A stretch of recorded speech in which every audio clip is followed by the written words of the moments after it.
This is Digital Sticks and just a quick video, or attempting a quick video. I've not done good at this, but on VR recommendations, there's been a lot of hype about the Quest, and I think it's misleading hype. So just want to point out, I've recently upgraded to the Index, and I've made some other videos showing it. Still love the Index. Just it's extremely comfortable. The fidelity is awesome, especially for VR chat. Just well, zero regrets. My Quest, still messing around with it, but it's still more of a toy. Really, it's more of a trying to find a niche. It's kind of cool to have it to explore some of the new features, but honestly, I'm kind of forcing the use of it. It doesn't have anything compelling. It's not anything that, oh, thank God I got the Quest. It's obviously when I take it mobily and show somebody, that's the only way to show them mobile things. But for me, that hasn't really panned out to be nearly as worth the the initial impressions of how it'd be to have that option. I mean, and the response that anyone I've showed it to has been still, it's not been that great. I mean, people like it, but there's just it's not as mind blowing for some. It's just not everybody's thing. So obviously, other people have different experiences, but I think the hype for it with the Oculus Link is overblown. The discomfort of that headset cannot be overstated, and that is the most significant thing. When the Oculus Link came out, and I put on the headset to test it, immediately it's like, ugh, the thought of spending half the time I spend in VR chat with that headset on was horrible. And so someone that has the opportunity to get PC VR, I just think it's a terrible misstep to get the Quest. The mobile functionality for most people is not worth half of what it might seem like in the beginning. If you don't have a PC, obviously this discussion's over. The Quest is your best device available without a PC, and the Oculus Link is just a bonus for you if you get a PC later. And that's great. And you can explore PCVR, and if it's looking good, you can try to gauge whether you like it. And if you really think you're going to be enthusiastic about it, you should consider dealing with the Quest and Oculus Link until maybe you can go straight to an Index. And then you only have two devices, both of which have a function, instead of having a device to sell for a loss or whatever. But I digress. As far as a single device for any long-term potential, it's going to be the Rift S if you have a PC. It's the cheapest VR headset worth recommending. So the value for it is pretty good. It's undeniable good value. Now the Quest as a PC VR headset, because of the discomfort, you really need to consider $100 for a Valve Deluxe audio strap. And now, at the time of this video, you're going to have to question whether or not those are even going to be restocked. I have no idea. I can't tell you how Valve is going to handle that. They're no longer selling those for their own headset that's discontinued, the original Vive. So, I mean, they probably intended for that stock to run out. And now that they're being snagged up and sold out on account of the Quest, I don't know how Vive plays that. But right now, Amazon was out of them.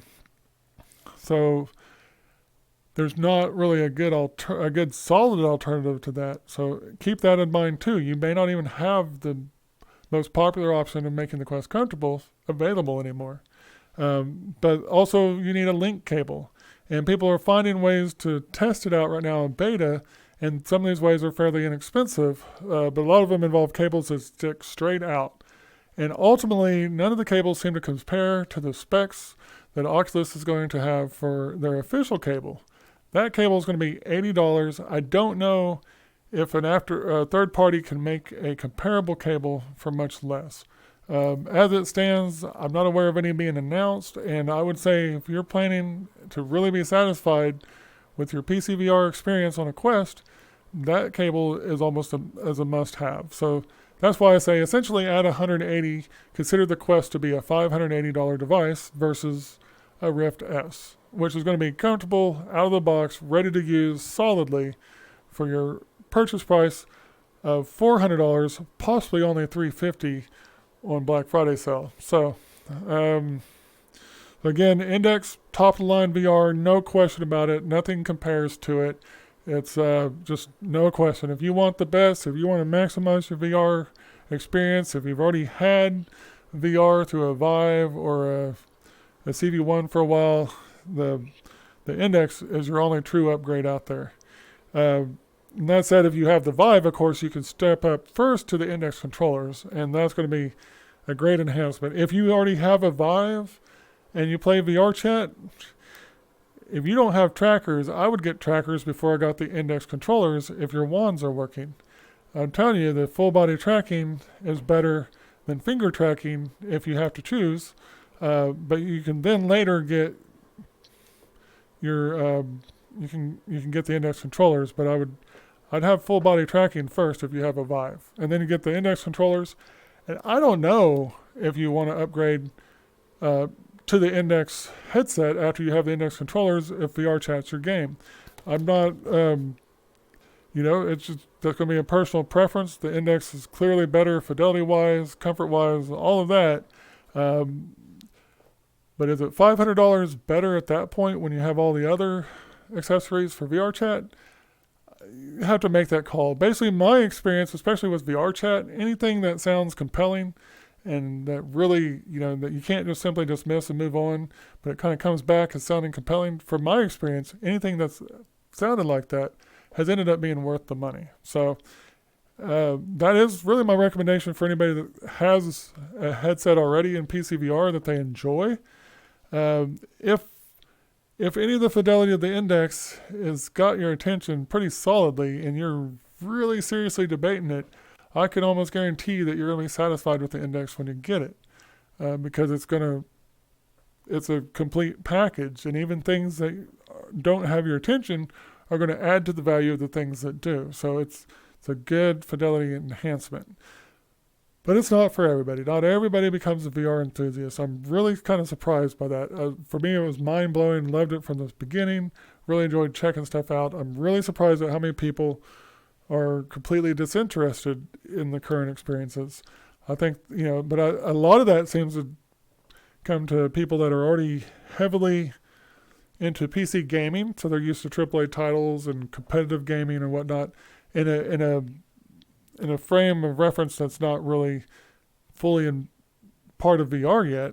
And then the other crowd is non-gamers who are getting the message that the VR is just a gaming peripheral, and they're not interested. And the truth is, VR is just something completely new, that it's got benefit to add to gaming. It's got benefits to add to improving our lives, potentially. It could be a social device, could be a gaming device, could be a medical device in some cases, and it can certainly provide exercise that you want to do, and like in the Beat Saber, for example. So it's really cool. It's kind of a shame that it's just not the shoe-in for everybody like it was for me, but that's really why the Rift S is the recommendation for entry-level headset. I mean, if it came down to just straight up recommending the best and you figure out how to make it happen, well, that's the Index. But realistically, the safest and most valuable starting point for most people is going to be the Rift S. And it's going to be a really solid experience. And if you're going to love VR, you're going to discover that love with the Rift S. If you get a Rift S and you're humdrum about your VR experience, it's probably not for you for whatever reason. The Quest, on the other hand, is so uncomfortable. I don't know if people that have never experienced another VR headset will really connect the dots to how much the discomfort is affecting their opinion of VR in general. So if you have a Quest, you really can't rule out PC VR being your thing, extended VR, because until you have had a safe, comfortable experience to compare it to, I don't know where safe came in on that. Good grief. Okay, I got kind of tired there, but if you've had a comfortable experience I lost my train of thought, but as you see, if you can compare a quality PC VR experience to the Quest experience, that's when you can make an informed decision. And so just having been there, done that, just my most honest, gut-felt recommendation is that the Quest as a PCVR headset is just a bad move. It's not worth having mobile functionality over just simply having comfort and a solid PCVR experience with the Rift S. I don't know how many other ways I feel like I gotta say that before I've made the point. I'm just countering hype. So if you like these honest, heartfelt opinions of a VR enthusiast, especially one that already plays VR chat and has invested in some things that some people are still kind of hoping they can get, then definitely please subscribe, like this video. You can comment down below with any of your thoughts and impressions, but I'm not steering anybody wrong. Obviously, none of us, we're not all alike, so people have different preferences, but I just feel confident in in the Rift S as a solid recommendation for anybody wanting to get into VR that has a PC headset. I have no qualms with the Quest. It's certainly an excellent mobile device. And for somebody that has the Quest, obviously the Oculus Link, good deal, great additional features. And finally, again, if you want the best, that's the Index. That's not a bragging right. That's not a console war. That is a fact. It's just the best.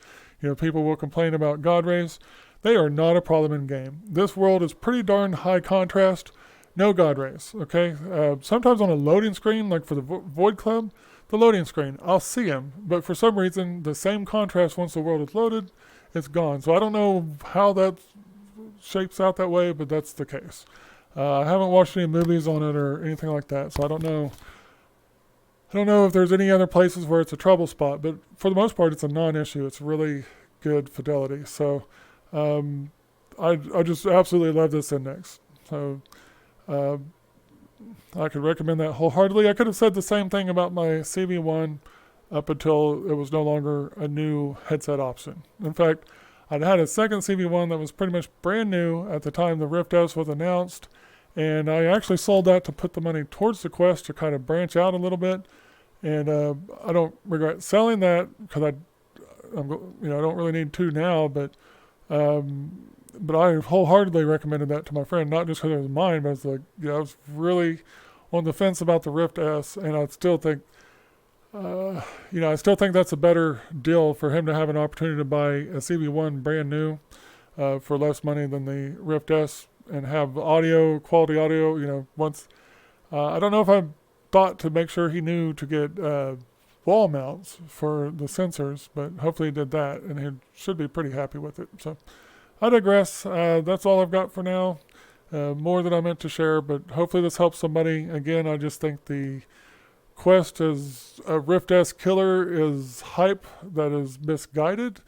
And a lot of it, it's either dishonesty on the part of reviewers who still hope to get previews access to new hardware, because that's, they don't have to get paid by the companies. They get paid big time through new subscribers and video views. It adds up over time. So it's important to get that scoop. Well, you're not going to get that scoop if you're too harsh on the company you're reviewing the product for.